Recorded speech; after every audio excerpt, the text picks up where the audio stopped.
Hi friends, welcome to Lola kitchen. இன்றைக்கி mini விலாகில் 3 item பார்க்கலாங்க. அதுக்கு முதல்ல ஒரு பேன் வச்சு எண்ணெய் ஊற்றி தேவையான அளவு உளுத்தம்பருப்பு சேர்த்திக்கலாங்க. 3 காஞ்ச மிளகாய், 3 பூண்டு சேர்த்திக்கலாங்க. சேர்த்திட்டு நல்லா வதக்கி விடலாங்க. உளுத்தம்பருப்பு செமி ப்ரௌன் ஆனதுக்கப்புறம் இந்த தோல் வந்து பீக்கங்காய் தோலுங்க. பீக்கங்காய் தோல் சேவி எடுத்து வச்சுருக்கேன். அந்த பீக்கங்காய் தோல் சேர்த்து நல்லா வதக்கிக்கலாங்க. மீடியம் ஃப்ளேமில் வச்சு வதக்குங்க, இல்லைன்னா கருகிரும். நல்லா வதக்கிடலாம். வெங்காய துவையலுக்கு தேவையான கொஞ்சமான புளி சேர்த்திக்கலாம். ஒரு கைப்பிடி அளவுக்கு தேங்காய் சேர்த்திக்கலாம். சேர்த்துக்கிட்டு நல்லா கலரி விடலாங்க. இப்போ வந்துட்டு கொஞ்சம் கருவேப்பிலையும் சேர்த்திட்டு அடுப்பு ஆஃப் பண்ணி ஒரு பக்கம் ஆற வச்சாச்சுங்க.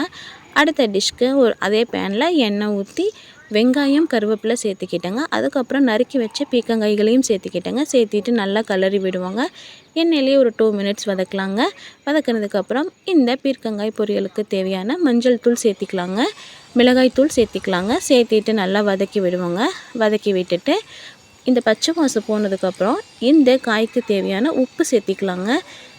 உப்பு சேர்த்திட்டு மறுபடியும் காய் மூழ்கிற அளவுக்கு தண்ணி சேர்த்திக்கலாங்க. தண்ணி சேர்த்திட்டு மூடி வச்சிடலாங்க. பீர்க்கங்காய் பொரியல் ஒரு பக்கம் வெந்துட்டு இருக்கட்டுங்க.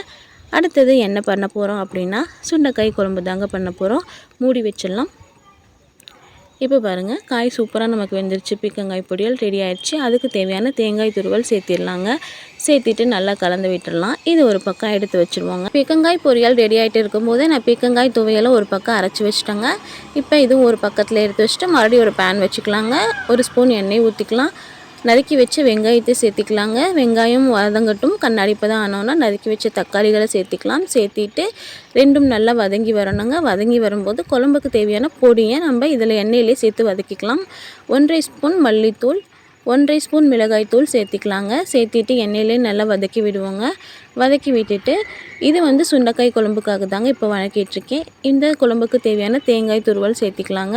சிம்மில் வச்சு ஒரு வதக்கிட்டு மறுபடியும் ஆஃப் பண்ணிக்கலாங்க. அது ஒரு பக்கம் ஆறிட்டு இருக்கட்டும்.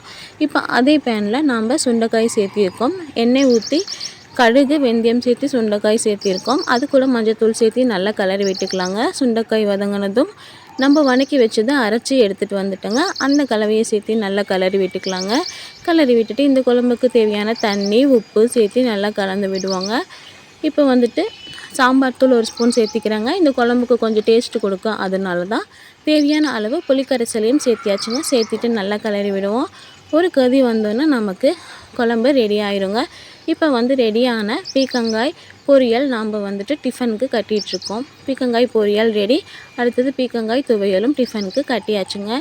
சுண்டைக்காய் குழம்பும் நமக்கு ரெடி ஆயிடுச்சு. இன்றைக்கி இந்த 3 டிஷ் தாங்க நம்ம வீட்டில். வீடியோ உங்களுக்கு பிடிச்சிருந்தா நம்ம சேனலை மறக்காமல் சப்ஸ்கிரைப் பண்ணிக்கோங்க, லைக் பண்ணுங்கள், தொடர்ந்து வாட்ச் பண்ணுங்கள். தேங்க்யூ.